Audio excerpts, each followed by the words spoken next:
Thank you. I appreciate Professor Rebecca for making space for talking about this important issue, women's movement in Iran. Now that I am standing here, many of my friends, my acquaintances, some family members have been imprisoned, tortured, injured, or have been killed.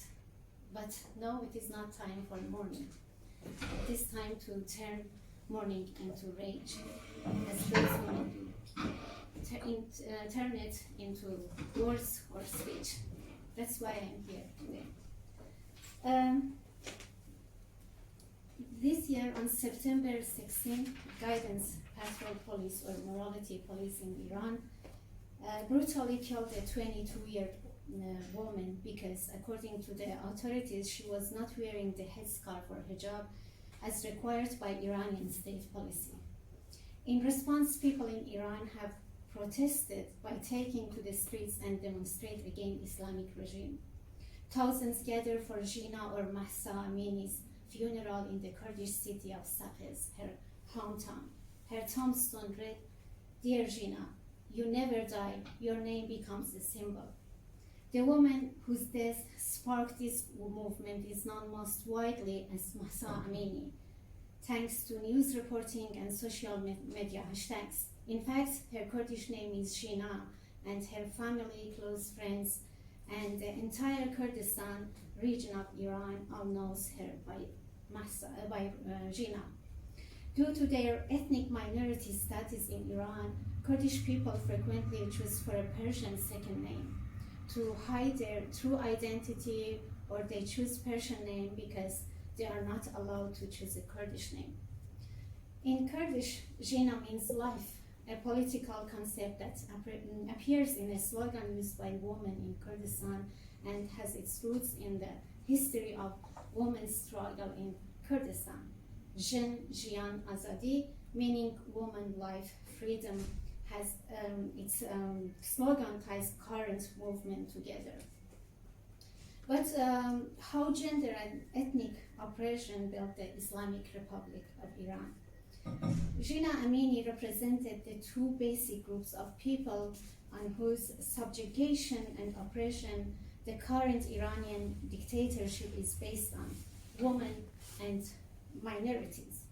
Following the Iranian Revolution in 1979, the Islamic Republic solidified its dominance and suppressed progressive movements in the country by controlling women's bodies and oppressing religious, linguistic, racial, and sexual or gender minorities.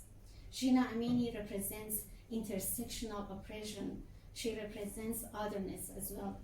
One of the first fatwas issued by Khomeini after taking power in 1979 enforced religious dress codes for women. Feminists and leftists were outraged by this decision. On March 8, 1979, thousands of Iranian women came to the streets to protest the mandatory hijab.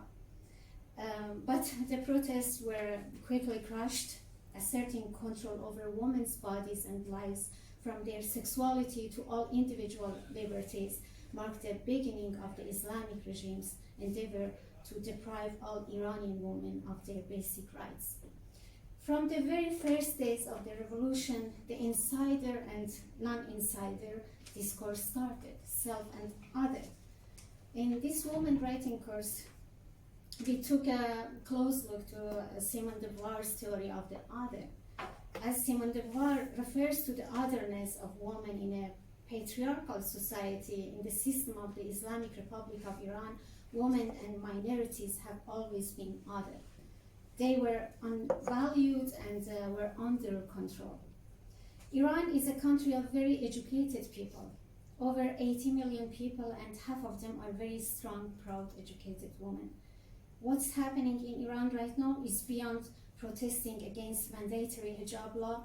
Iranian women in several areas of their lives, including marriage, divorce, employment, and culture, are either restricted by law or need permission from their husbands or paternal guidances, and that depriving anyone from autonomy and human rights and human dignity.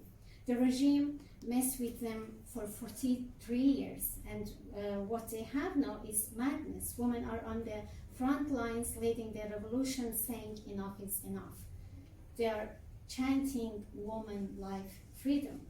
Now the protesters have challenged the regime to a greater extent than previous protest movements have, by addressing the basic of the Islamic Republic's rule, the oppression of minorities, and the subjugation of women. Protesters are not just protesting compulsory hijab or the morality police, they are protesting against gender apartheid, false confessions, unfair trials, killing innocents, and opposites.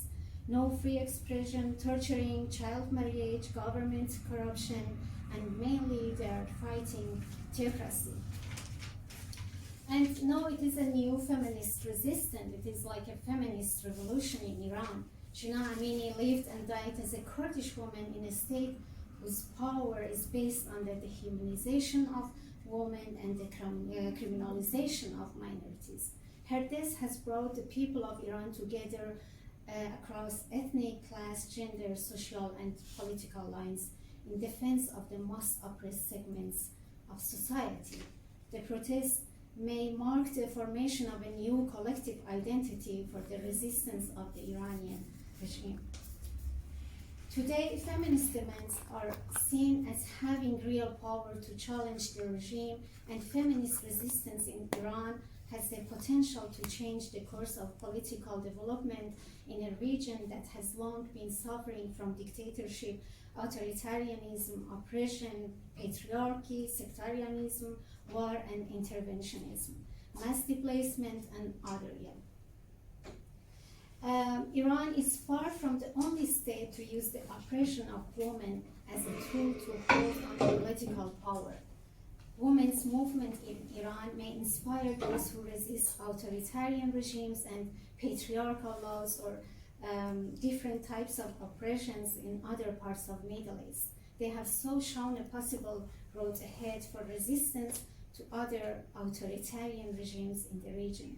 We should not underestimate the catastrophic and destructive effects of the US and Western sanctions on the daily lives of people in the current conjuncture, nor do we want to downplay the relevance of the past histories of semi-colonialism in Iran up to the present. It was precisely imperialist interventionism and imperialist interventions that provides the social condition for the rise of Islamists like Khomeini, who hijacked the progressive revolution of 1979 and established an autocratic dictatorship.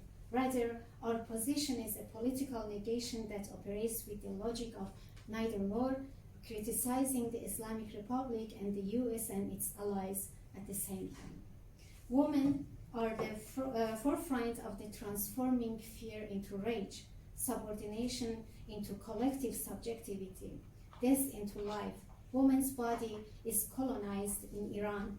Women courageously they take off their scarves, wave them in the air, and burn them in the flaming barricades set up to hinder police violence.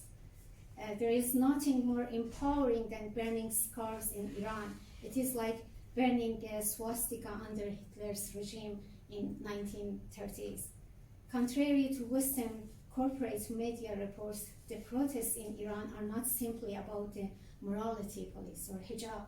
They represent a rejection of the structural, social, political, and juridical relation that systematically reproduce capitalist patriarchy combined with Islamic codes. This revolution travels around the world with its catchy slogan.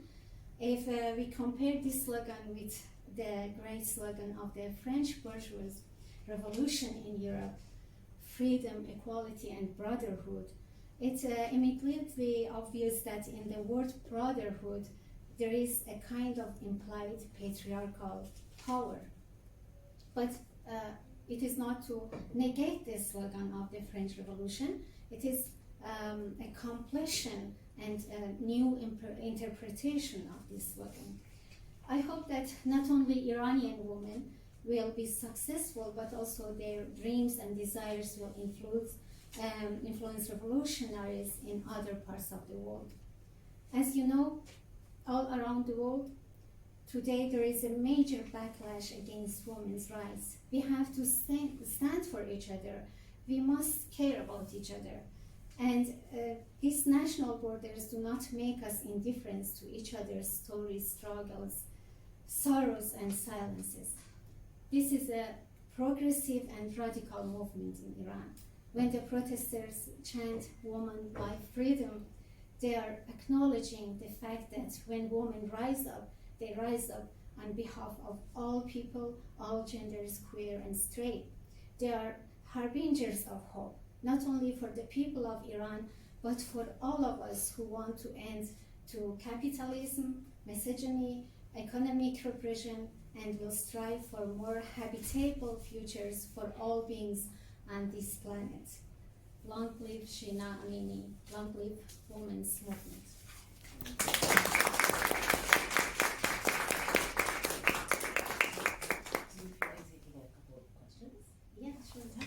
People have questions.